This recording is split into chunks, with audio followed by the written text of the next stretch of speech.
lattes and nut job. Got a quick, serious topic to talk about, and then I'm out, and y'all can enjoy your weekend. First and foremost, calm down. Calm down. I did not set Waylon on fire. Do not let the title mislead you. This is more of a, let's call it a public service announcement than it is a, oh my God, look what I just did announcement. So calm down. Watch the video. Working on an older vehicle that's been sitting or hasn't been running, or maybe you're putting something together that was taken apart. There tends to be three types of people when it comes to wiring. Now, there are probably more, but we're going to talk about three types of people. This is a very short video, but it's something I felt like needed to be addressed because, well, it just happened. So there's the guy that will shove a motor and transmission in and turn the key, or find an old vehicle, put a battery in it, turn the key, and never even think about the wiring. Then there's a other extreme who tends to, their first thought tends to be, we got to rip all the wiring out, put a complete new wiring harness in it. And then there's the guy in the middle, which is what I tend to be, of if we see any damaged wires, we'll address them. If they're not damaged, we're not touching them, because once you open that can of worms, yeah, you can't put them back in. Well, we just had something happen, and I wanted to test the wiring here on Waylon because we're getting to the point where we're about ready to fire the motor, and I wanted to test the wiring. So I take the way I test my wiring is I'll actually use a jump box instead of a battery. I have reasons for it, and we'll go into it in a longer video. But I hook my jump box to it, turn it on, and I go to checking the wiring, just to make sure fire's in the right places, lights come on, that things work. And what does work, don't work. It's easy for me to make a mental list. Okay, this doesn't work, this does work. So I'll know what I need to address as I go down the line. Anyway, checking through the wiring, moving stuff around, and I noticed a little, just real quick. So there was a connector, right at the end of the connector, the wire was frayed there. And I have a video of it. My daughter took a video of it for me, and you'll be able to see it. So I was going to reuse the factory wiring harness. Where are you going? Oh. What are you doing? Are you on? What are you doing here? I was trying to zoom out so you could see it. Don't let me fire you as a camera operator. I was going to use the factory wiring harness here, which most people would never even look at, but I marked everything when I took it off. And I noticed on the very end, there was a little bit of a fray. So I was going to unwrap it and fix this one wire, but the more I unwrap it, this wire is coming apart the entire way through the loom. Good reason why you might want to check your factory wire, and even if your stuff works, this could easily become a fire hazard in something you just got done putting together. Only you can prevent fires. Only you can prevent engine fires. So after undoing the entire wire loom, this one wire is melted and destroyed from end all the way to end. So looks like we're building a wiring harness now for the truck, because that right there will burn one to the ground.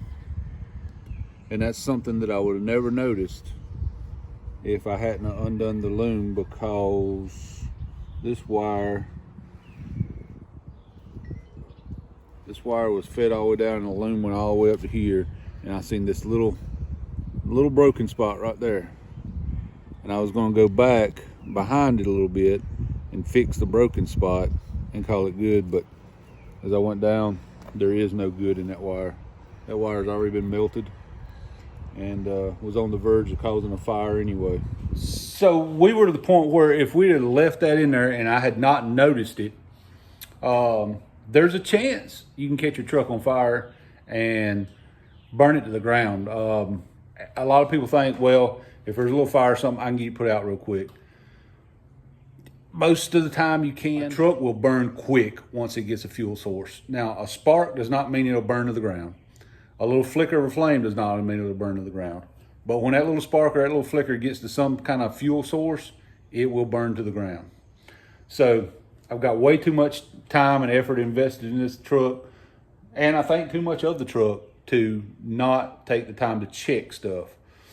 Please check your wiring. It's a very important thing. And this is one of those little checks that I go through.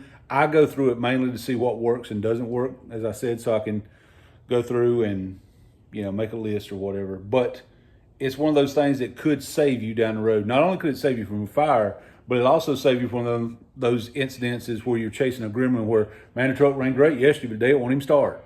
Next day it fires up and runs good. It saves you from having to deal with any of those gremlins and stuff. So it really is something important that you want to check into. Right. So I'm buy some new waterproof connectors, pulled all the wire out, pulled pins, ran new wires, new ends, wire loom, put a wire loom on it, and all that stuff labeled. And I still got to put some ends on some wires, but that is how you fix it, and it'll look nice when you're done. That is the way to fix it, make it look nice. A new waterproof connector, wire loom, new wires through there, pulled the pins, repinned them. That's how it should be done, or at least close enough to how it should be done. It's in the general facility of done right. Ish.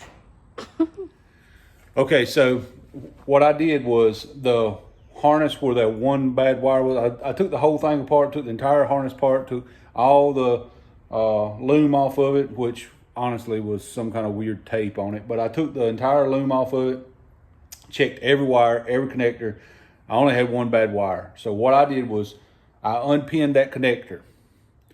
I bought a new connector and new wire, and I repinned a new connector there, new waterproof connector, and from that connector forward, it's all new wire. And then I put a new wire loom on it. And when I put my wire loom on, right at the ends of my wire loom, I'll take a little electrical tape and put it around there. You don't have to do that. That's something I do, and the reason I do it is because I know I'm bad about tinkering with stuff, and the last thing I want to do is be pulling my wire loom or something in the corner of the loom, catch something, peel my loom back, so then I got to sit there and work that loom back over it. So listen, it's happened. So I put a little piece of black tape around the black electrical tape around the end of the loom. It's black, you don't really notice it, but it stops it from snagging on something as you're feeding stuff through or moving stuff around and pulling your loom back. That doesn't actually hurt anything. It's just frustrating to do things twice. So that's why I do that. So now I'm gonna go back, hook power to it again. I'm gonna check all my connections for power, continuity, all that stuff, and see if everything is good from here on out. And I just really wanted to stop for a minute and make a short little video to remind you guys, when dealing with these old cars, please check your wiring. It's a gamble, and I'm guilty of it too. I'm just as guilty as anybody else, so I'm not trying to be hard on anybody about it. I'm just saying it's something you might want to look into. There was a very good chance that we could have set Waylon on fire. And here's the dangerous part about it. Here's the real dangerous part about it. That connector that had the bad spot in was one that went over to the solenoid. So here's the dangerous thing about it. This truck could have run beautiful all day long, never had a problem, parked it at night, park it in your garage, it'd be sitting in your garage, and overnight, somehow, some way, the wind blows wrong, whatever, that wire could have come over and arched in the middle of the night and started just a little flicker. It's in the garage, nobody ever see it. By the time you see it, it's gonna be because smoke's coming out the side of your garage, and now you've burnt your truck to the ground and everything inside your garage. It can happen, folks. Just please. I'm the guy that never judges anybody by how they do stuff. Honestly, I don't care if you use clothes hangers for wiring. All I'm saying is, just it's worth mentioning that you need to check your wiring. Just pay attention. We don't want to see any more of these old hot rods get burned up. It's hard enough to find them now, and they're getting to the point where they're starting to get a little expensive now, and we definitely don't want to see the ones you've already got, especially when you've almost got it done or you have it done, and all your time and money invested in it, see it burn to the ground. So just wanted to come over here and say that. By the way, y'all have a very safe holiday weekend. And do not forget the reason that we have this holiday. It's not because we want to grill out and we want to barbecue and do things like that. It's because people paid an ultimate sacrifice to give us our freedoms. Do not let that be lost upon you. God bless you, and we'll see you next time.